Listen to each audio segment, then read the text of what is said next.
These are the faces of the eastern DRC's most vulnerable. Some here are victims of sexual violence at the hands of the rebels.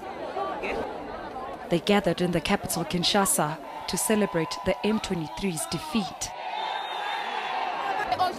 Dressed in white as a symbol of peace they are hoping for, they praise the army for its bravery. We have seen that our sisters in the East are raped all the time. It is they who suffer the atrocities of war. And now that the FARDC liberated us, women in Kinshasa, the East and West, left and right. It is a joy for us because we have long sympathized with the women from the East, with the provinces of those who were martyred in this war.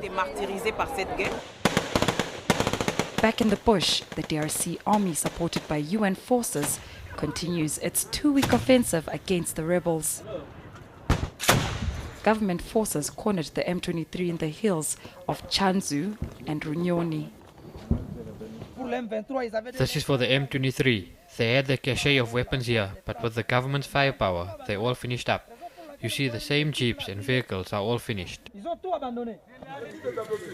M23 announced it would disarm and pursue political talks with government on Tuesday. The United States welcomed it as a, quote, positive step. But on the ground, there is no sign of peace.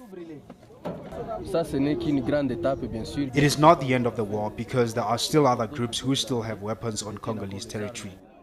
And we will also disarm them by force if they do not want to comply peacefully. Martin Kobler, head of MONUSCO, said attention would now turn to dealing with the remaining armed groups in the eastern DRC. News that moves. eNCA.com.